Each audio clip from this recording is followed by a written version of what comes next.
અને એને છોકરાને બેટ આપ્યા ગામો ગામ કે ભાઈ છોકરા તૈયાર થાય ક્રિકેટનું નામ રોશન થાય. તો કેશુ બાપાને એમ થયું કે આ બેટ છે ને એને સાહેબ હું જ આ બેટ લઈ અને નરેન્દ્રભાઈ મારું. તે બેટ નિશાન રાખ્યું, ભારત હાર્યું 2 વાર. અને આજે કઈક હારે એવું હોય છીએ કાલ આવ્યું અગાઉ આવ્યું. જોજો એક મત નો જાય આ 1.5 અહીંયા મરી જાય. ભારતને નુકસાન આઈડા બેટ ને. બરા મુખ્યમંત્રી હતા, વાવાઝોડું, માઠું વરા, કરમના, અને બીજું તો આ બાપાને જમીન લઈ લેવી હતી ઈયાનની. જોયો તો ખરા કેવડી મોટી છે, જોયો તો લઈ લેવી હતી લે 98 માં. પડ્યો હમો એની માં તાકાત થી પડ્યો, નો લેવા દીધી અને હજી સમાધાન નથી કર્યું. 98 થી 2002 સુધી મુખ્યમંત્રી હતા, કાંતિ અમૃતિયા શર્મા નહોતું કર્યું. લેટર પેડ લઈને આ ડોહાન દેજે મુખ્યમંત્રીને કામ કરે, બારે ફટાવાળા ભેગ મોકલું. વળી સાંજે ફોન આવે, ભાઈ કાનજીભાઈ તમારે અહીંયા ઓફિસમાં ભાઈ આ મોરલ છે. 98 થી 2002 સુધી મુખ્યમંત્રી હતા ત્યારે પણ મોરલ હતું અને હજી પણ મોરલ છે.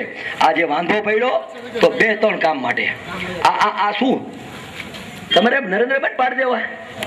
અને આ પાર્ટી બધી સમાજની છે, ભારતીય જનતા પાર્ટી બધા સમાજની છે.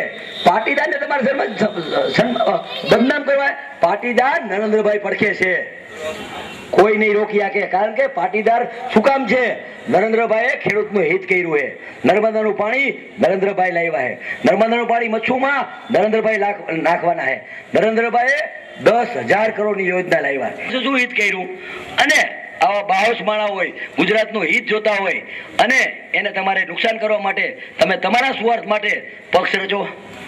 અને એમાં ઓલા ઉઘાડા પગી રાખી બાધા આને. મેં કીધું આની રાખને એટલે નીચે પહોંચી જાય. કાનાભાઈ ને હરાવવાની. કાનાભાઈ સાબરમતી માંથી 11:30 નીકળ્યા. આ બધા ટિકિટ માટે ગયા, આની ટિકિટ માટે, મારા મિસિસ ની ટિકિટ માટે ભાજપના કાર્યકર્તા બધા ગયા કે ટિકિટ આપો જોશનાબેન ને. ભાઈ ખબર નહોતી, હું 11:30 નીકળ્યો રાઈટ ટાઈમે. એમાં પિક્ચરમાં કેમ એન્ટ્રી કરે અમિતાભ બચ્ચન, ટાઈમે એન્ટ્રી કરી સીધો ફેક્સ. જો કાનાભાઈ માટે તું બાધા રાખ. બાધા શું કામ રાખી? આ ટોળી હતી. આ ટોળી કઈ હતી ખબર તમને?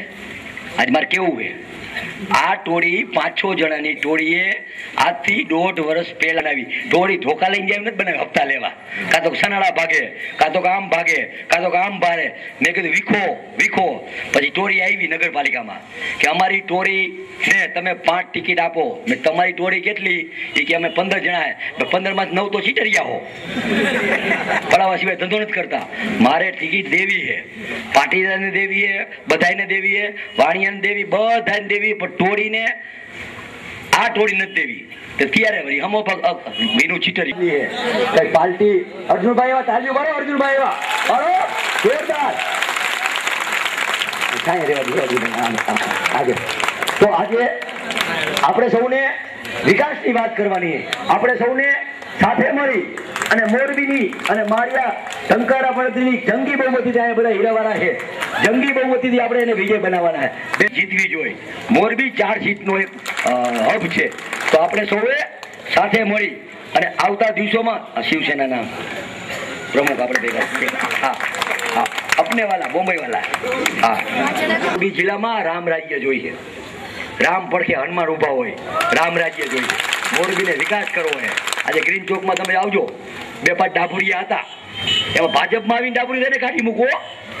આજે ડાભુરીઓ એક હતો વિજયસિંહ, દારૂ પીને ટર્ન કરતો હતો, પાર્ટીએ ટિકિટ આપી, કાઢી મૂક્યો. મેં તારા ટેકેથી ધારાસભ્ય થવું નથી, તારા ટેકેથી ટિકિટ નથી જોતી, પૂછજો બધાને.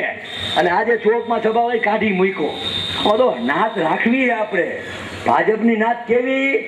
સારા માણાની, બધા સમાજની, તો જ વિકાસ થાય.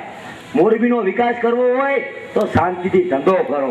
ધંધો કેવો કરો કે ગમે એ રીતે સારી રીતે આગળ વધો, ડેવલપમેન્ટ કરો. આપણા પાસે ઘણા બધા ઉદ્યોગ છે. તો આપણે આવતા દિવસોમાં મોટા મોટા ઉદ્યોગ લાવી અને મોરબી એક ભારતમાં આમ ટોપ ઉપર પહોંચે એવા મારા પ્રયત્નો હોય. મોરબી નરેન્દ્રભાઈને પ્રયત્ન એવો હોય કે ગુજરાત ટોપ ઉપર સપનું હોવું જોઈએ. મારું સપનું મોરબી પેરિસ બનવું જોઈએ. મારું સપનું મોરબી માળિયામાં ખેતરે પાણી પહોંચવું જોઈએ. આ મારું સપનું છે.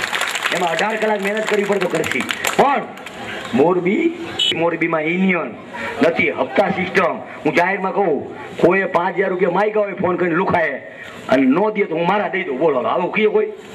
ભાઈ ને સાંભળવાના. મેં ઘણું બધું વધારે બોલ્યો, કારણ કે હું તો આ 2 મહિનાથી બોલ જ કરું.